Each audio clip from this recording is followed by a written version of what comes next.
এই মাঝখানে এসে কেন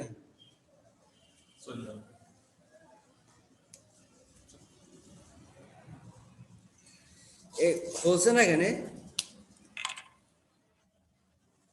আজ 3 তারিখ না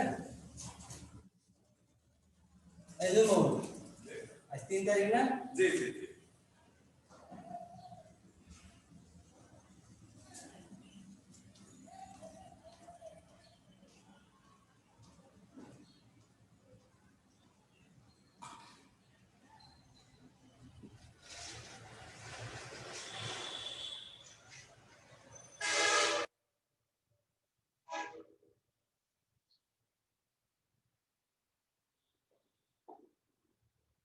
বিসমিল্লাহির রহমানির রহিম। আসসালামু আলাইকুম সিনিয়র ছাত্র ছাত্রীবৃন্দ, তোমরা সবাই ভালো আছো? আর তোমরা একটু ভালো করে পড়াশোনা করো বাসায়। আর হচ্ছে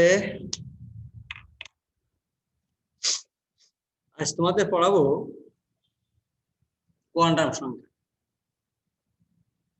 কোয়ান্টাম সংখ্যা কাকে বলে? কোন একটি ইলেকট্রন কোন শক্তি স্তরে আছে? শক্তি স্তরটি বৃত্তাকার না উপবৃত্তাকার? বৃত্তাকার মানে গোল, আর উপবৃত্তাকার মানে ডিমের মতন চেহারা। এরকম এরকম আছে গোল বৃত্তাকার, আর উপবৃত্তাকার আছে এরকম।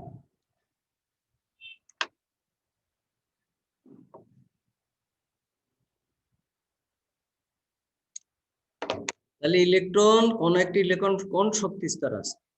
শক্তি স্তর মানে এইটা আছে নিউক্লিয়াস, এই চারিপাশে শক্তি স্তর থাকে, একটা বিভিন্ন শক্তি স্তর আছে। বলছে ইলেকট্রন কোন শক্তি স্তরে আছে? শক্তি স্তরটি বৃত্তাকার না উপবৃত্তাকার? ইলেকট্রন ঘড়ির কাঁটার দিকে ঘুরছে না বিপরীত দিকে ঘুরছে? এই সমস্ত প্রকাশ করার জন্য যে সংখ্যা ব্যবহার করা হয় তাকে বলে কোয়ান্টাম সংখ্যা। কোয়ান্টাম সংখ্যা 4 প্রকার আছে: প্রধান কোয়ান্টাম সংখ্যা, সহকারী কোয়ান্টাম সংখ্যা, ম্যাগনেটিক কোয়ান্টাম সংখ্যা, স্পিন কোয়ান্টাম। প্রধান কোয়ান্টাম সংখ্যা সম্পর্কে আমি একটু আলোচনা করব। প্রধান কোয়ান্টাম সংখ্যা কোন ইলেকট্রন কোন শক্তি স্তরে থেকে মানে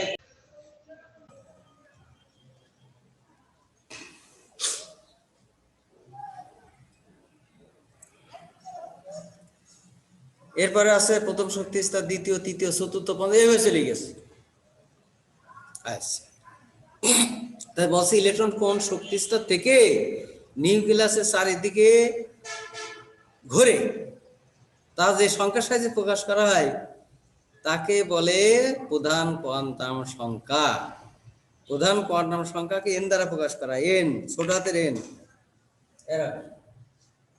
তাহলে ইলেকট্রন কোন শক্তি স্তর আছে? এখানে আছে না, এখানে আছে না, এখানে আছে।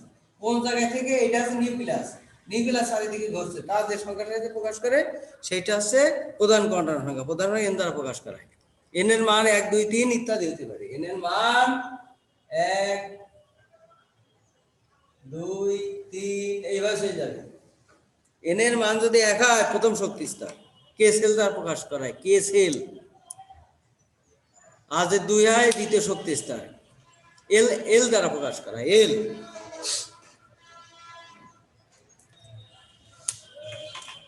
এইটা আছে কে, এইটা আছে এল, এটা আছে এম, এইভাবে হয়ে যায় কে এল এম এন ওপি কিউ আর এইভাবে হয়ে যায়। আর একটা শক্তি স্তরে 2n স্কয়ার এত সংখ্যক ইলেকট্রন থাকতে পারে। 2n স্কয়ার প্রত্যেক শক্তি স্তরে 2n স্কয়ার সংখ্যক ইলেকট্রন থাকতে পারে। যদি প্রথম শক্তি স্তর ধরো, প্রথম শক্তি স্তর 1, দ্বিতীয় শক্তি স্তর 2, তৃতীয় শক্তি স্তর 3, এইভাবে চলে গেছে। এর মান যদি 1 বসাও, এখানে 1 হয়, 2 যোগ করলে প্রথম শক্তি স্তরে 2 ইলেকট্রন থাকে। এবার আছে সহকারী কোয়ান্টাম সংখ্যা।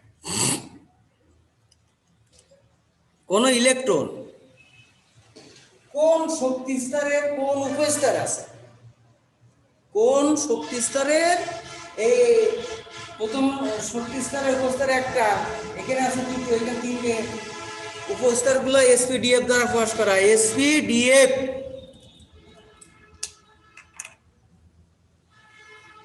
স্তরগুলি এসপিডিএফ দ্বারা প্রকাশ করা হয়। তাই বলছে ইলেকট্রন কোন শক্তি স্তরের কোন উপস্তর আছে, এইটাই আছে, এইটা আছে, এইটা আছে, এইটা কোনটা আছে, তার যে সংখ্যার সাথে প্রকাশ করা হয় সেটাকে বলে সহকারী কোয়ান্টাম সংখ্যা। সহকারী কোয়ান্টাম সংখ্যাকে এল দ্বারা প্রকাশ করা হয়। এল এল এল, এই যে ছোট হাতের এল।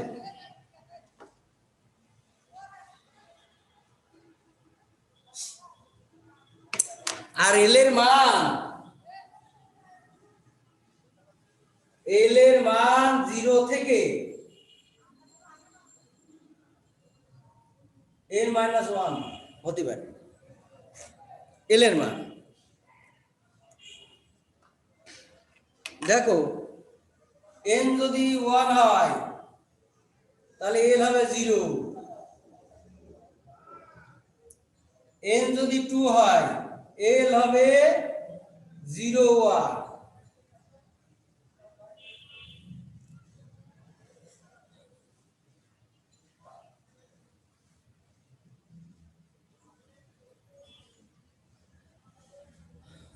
আচ্ছা,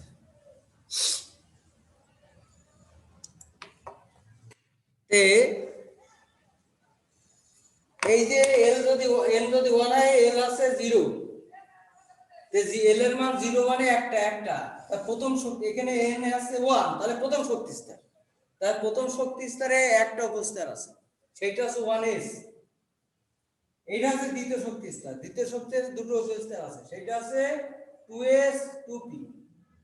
তেমনি n যদি 3 হয় তাহলে এল হবে 0 1 2।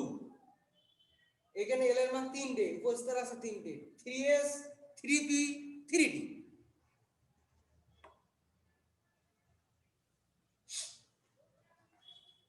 এখানে আমরা মানটি পাচ্ছি, এই দেখো এখানে যদি মান বসাও 0 থেকে, 0 তো আছে, আর তারপরে এই যে 0 তারপর 1 আছে, 1 যদি বসাও তাহলে 0 আসছে, যদি 2 বসাও 1 এর পর 2 বসাও এখানে 1 আসে, সেই 1, আর যদি 3 বসাও তাহলে 2 আসে বিয়োগ করলে।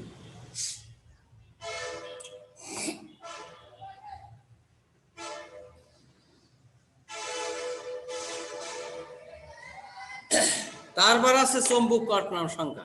চৌম্বক কোয়ান্টাম সংখ্যা তোমরা জানো, কোন পরমাণু ভিতরে থাকে, কেন্দ্রে থাকে নিউক্লিয়াস, এর চার্জ আছে ধনাত্মক, আর এই যে কক্ষপথ এখানে থাকে ইলেকট্রন, ইলেকট্রনের চার্জ আছে ঋণাত্মক। পরমাণুর কেন্দ্রে ধনাত্মক চার্জ, আর পরমাণুর বাহিরে কক্ষপথে থাকে ঋণাত্মক ইলেকট্রন। এর ফলে পরমাণুর ভিতরে চৌম্বক ক্ষেত্রের সৃষ্টি হয়। এখানে আছে নিউক্লিয়াস, চার্জ ধনাত্মক, এখানে আছে ইলেকট্রন, চার্জ আছে ঋণাত্মক। এই দুটোর প্রভাবে, পরস্পরের প্রভাবে এর ভিতরে চৌম্বক ক্ষেত্রের সৃষ্টি হয়। আর এই চৌম্বক ক্ষেত্রের সৃষ্টি হওয়ার কারণে ইলেকট্রনের কক্ষপথের ওরিয়েন্টেশন বা ত্রিমাত্রিক দিক বিন্যাস ঘটে। ওরিয়েন্টেশন মানে এরকম, মানে এই আছে নিউক্লিয়াস, এরকম এরকম, মানে কক্ষপথে এরকম হয় না, তখন একটু আঁকা বাঁকা হয়, ওই ওই তোমার চৌম্বক ক্ষেত্রের সৃষ্টির কারণে। তাহলে এই চৌম্বক ক্ষেত্রের সৃষ্টি হয়, এই চৌম্বক ক্ষেত্রের কারণে কোন ইলেকট্রনের কক্ষপথের কি হয়, ওরিয়েন্টেশন বা ত্রিমাত্রিক দিক বিন্যাস ঘটে। এটি যে সংখ্যার সাহায্যে প্রকাশ করা হয় সেটা হচ্ছে চৌম্বক কোয়ান্টাম সংখ্যা, একে এম দ্বারা প্রকাশ করা হয়। এই যে ছোট হাতের এম, ছোট হাতের এম এর মান, এম এর মান 0 সহ প্লাস মাইনাস এল। দেখো এস উপস্থা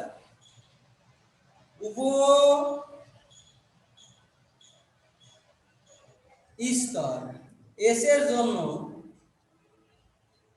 এল জিরো, এল যদি জিরো হয় তাহলে এম হবে জিরো। যদি পি উপস্থান যদি পি হয়, এ মানটা মনে রাখবা 1, এম হবে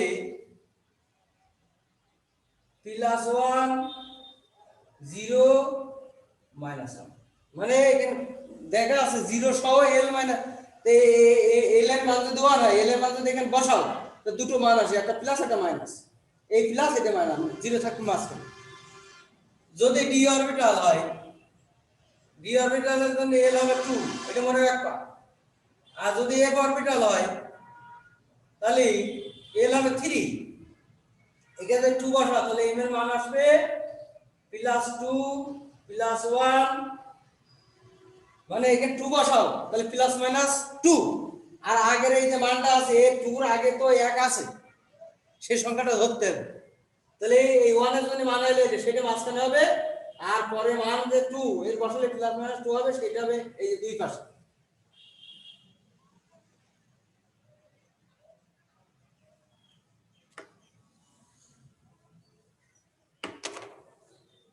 এই যে এখানে 2, এখানে এম এর মান দেখা একটা আছে, এটা উপস্তর বোঝায়। তাহলে এখানে এস উপস্তরে অরবিটাল সংখ্যা বোঝায় এম এর মান দিয়ে, এম এর মান দিয়ে অরবিটাল সংখ্যা বোঝায়। তাহলে এখানে এম এর মান একটা, এখানে এস উপস্তরের জন্য, তাহলে এস উপস্তরে এখানে লিখতে হবে এস উপস্তরে অরবিটাল সংখ্যা একটা, পি উপস্তরে অরবিটাল সংখ্যা 3টে, আর ডি উপস্তরে অরবিটাল সংখ্যা 5টা। এর এর জন্য এরকম মান আসবে এই যে +3 +2, এটা হবে, এর উপরে 2 আছে, তো 2 এর জন্য এসে এইটা, তাহলে এখানে 3 এখানে বসাও +-3, সেই 3 একটা প্লাস একটা মাইনাস, এটা আগে আসে এটা পরে।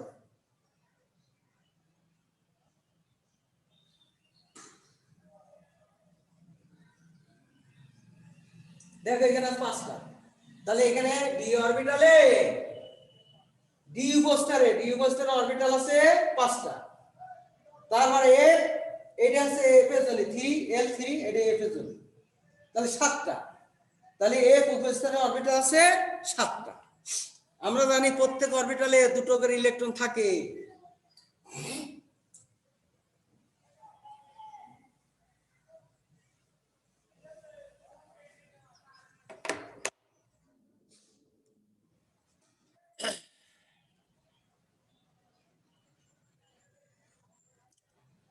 একটা সূত্র আছে, উপস্তরে অরবিটাল সংখ্যা, যে কোনো উপস্তরে অরবিটাল সংখ্যা একটা সূত্র আছে 2a + 1, মানে কোন উপস্তরে অরবিটাল সংখ্যা আছে, কোন ধরো এল, ধরো এস এর জন্য L0, এর জন্য L0, তাহলে এল যদি 0 হয় এখানে এলিমেন্ট বসাও, তাহলে এখানে 0 আসবে না 1, তাহলে এস অরবিটাল সংখ্যা একটা। যদি পি বসাও, পি এর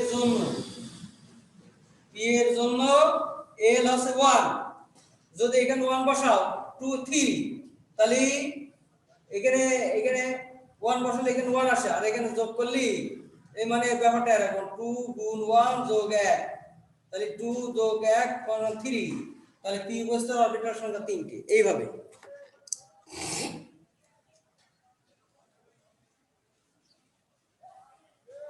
আর কোন উপস্তর সর্বোচ্চ কতটা ইলেকট্রন ধারণ করতে পারে তার একটা সূত্র আছে, ওই সূত্রই দেখো এইটাই, তার আগে 2, এটা আছে ইলেকট্রনের সংখ্যা, কোন উপস্তরে ইলেকট্রনের সংখ্যা, আর আগেটা দেখালাম কোন উপস্তরে অরবিটালের সংখ্যা।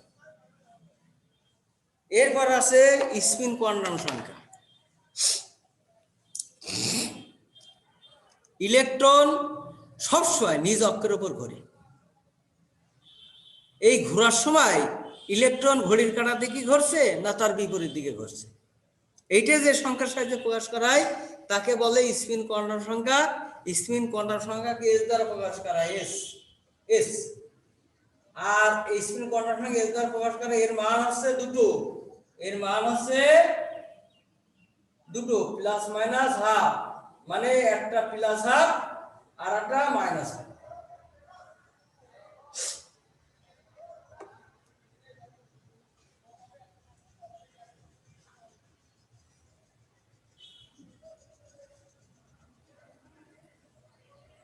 তোমাদের একটু পড়াবো পলির বর্জন নীতি। পলির বর্জন নীতি, একই পরমাণুতে দুটি ইলেকট্রনের 4টি কোয়ান্টাম সংখ্যার মান কখনো এক হতে পারে না। 3টে সমান হলেও চতুর্থটা হবে ভিন্ন। পলির বর্জন একই পরমাণুতে, যেমন আছে হিলিয়াম, এর দুটি, এর পারমাণবিক সংখ্যা 2, ইলেকট্রন সংখ্যা 2, তাহলে 1s2। তাহলে বলছে কি একই পরমাণুতে যে কোনো দুইটি ইলেকট্রনের 4টি কোয়ান্টাম সংখ্যার মান সমান হতে পারে না। 3টি সমান হলেও চতুর্থটা হবে ভিন্ন। যেমন ধরো হিলিয়াম পরমাণু দুটি ইলেকট্রনের ক্ষেত্রে প্রথম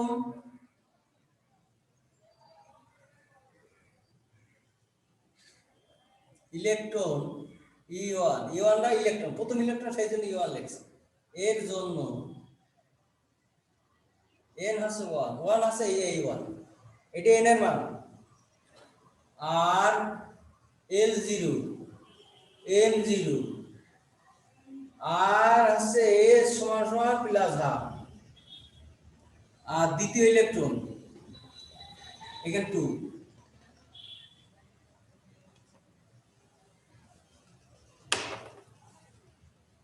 এর জন্য n, এটাও n1 মানে A1, L ওই 0, M ওই 0, আর S হবে উল্টোটা মাইনাস হাফ। তাহলে হিলিয়াম পরমাণু দুটি ইলেকট্রনের ক্ষেত্রে 4টি কোয়ান্টাম মান থেকে দেখা যাচ্ছে যে ইলেকট্রনের কক্ষপথের আকার, এইটা দ্বারা আকার, এটা আকৃতি, এটা কৌণিক অবস্থা প্রকাশ করে। তাহলে আকার, আকৃতি, কৌণিক অবস্থান একই হলেও চতুর্থ কোয়ান্টাম সংখ্যার মান হবে ভিন্ন এবং পরস্পর বিপরীত।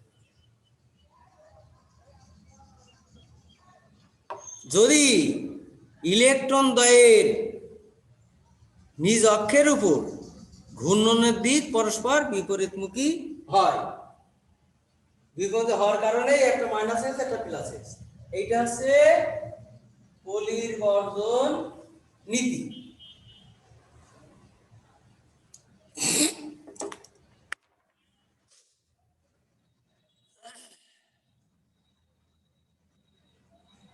তোমাদের এবার পড়াবো আউটবাউ নীতি।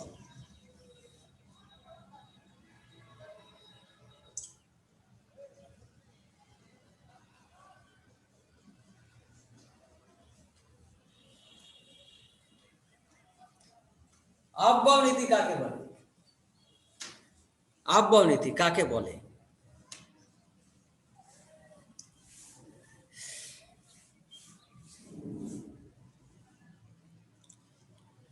ইলেকট্রন প্রথমে নিম্ন শক্তির অরবিটালে প্রবেশ।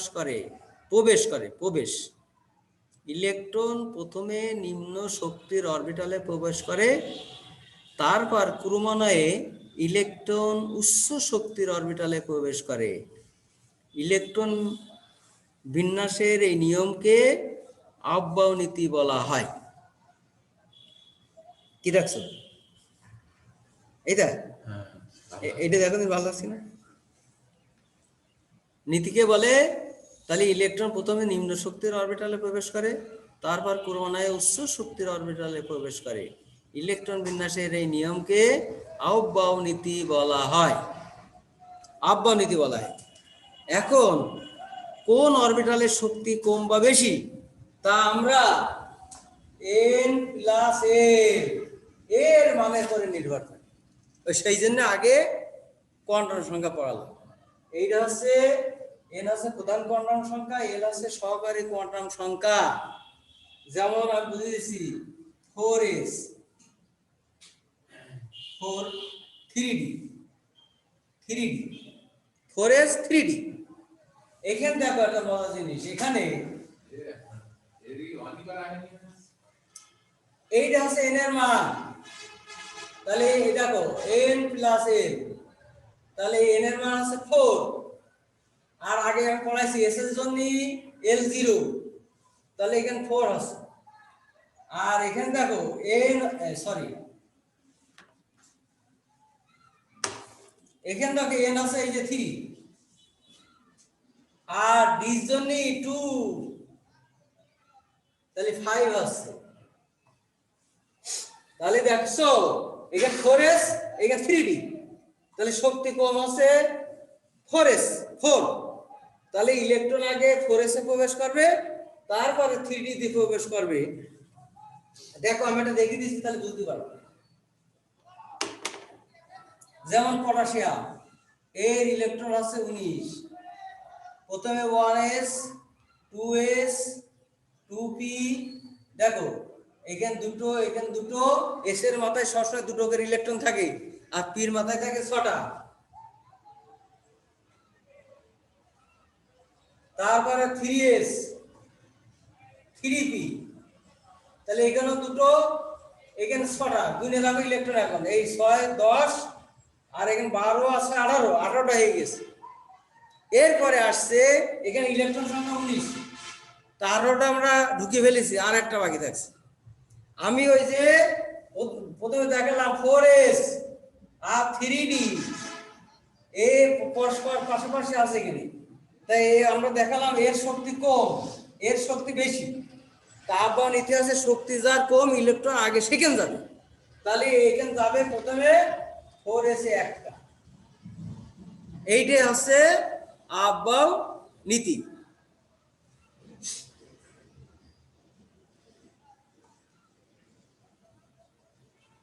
আর যদি ইলেকট্রন এরকম হয় 3d 4p, তাহলে n প্লাস n, দাঁড়াও হয়ে গেছে, দাঁড়াও, n প্লাস n, এখানে n এর মানে 3, আর d এর জন্য l2, তাহলে 5 আছে। আবার দেখো এখানে আছে n আছে 4, আর p এর জন্য আছে 1, তাহলে দেখো 5, দুটোই যদি সমান হয়ে যায় তাহলে কি করবে? তখন দেখবা এইটা আছে কোয়ান্টাম সংখ্যা, এইটাও কোয়ান্টাম সংখ্যা। যে জায়গায় কোয়ান্টাম সংখ্যা কম, তো কোয়ান্টাম সংখ্যা কম 3d, তাহলে আগে ইলেকট্রন 3d প্রবেশ করবে, তারপরে 4p তে প্রবেশ করবে।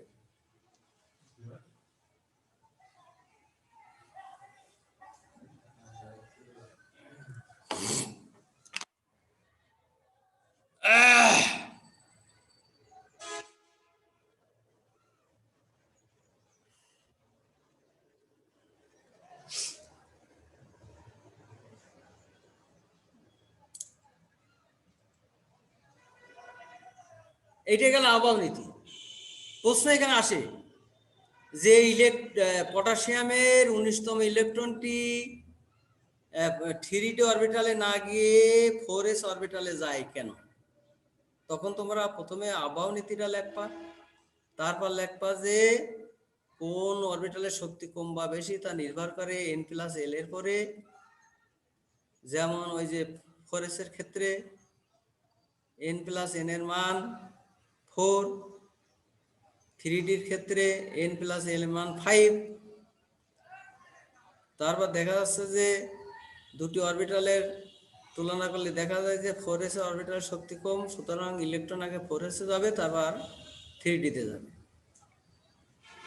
আর একটু শুনি, এখানে দাঁড়াও। এইবারে আছে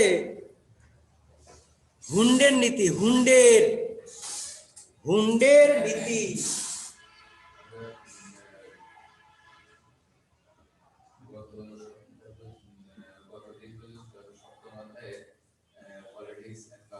হুন্ডের নীতি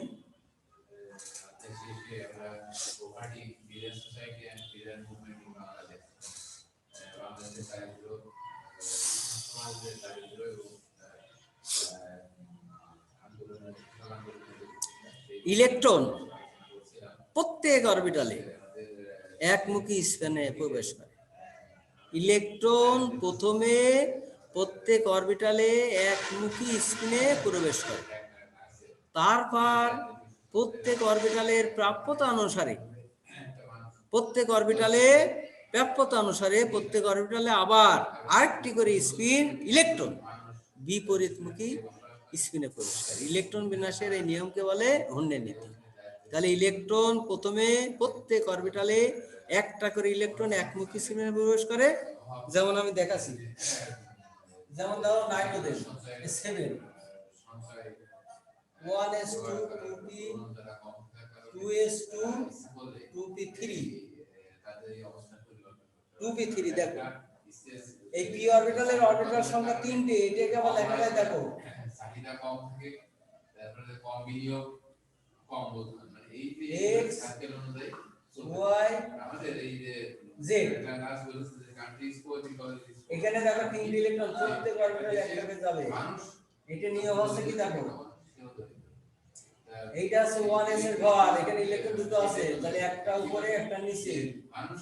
এইটা হচ্ছে 2s এর ঘর, একটা উপরে একটা নিচে। দেখো p অরবিটাল 3টি, এইটা 2p অরবিটাল, এখানে দেখো প্রত্যেকে একটা করে ইলেকট্রন আছে।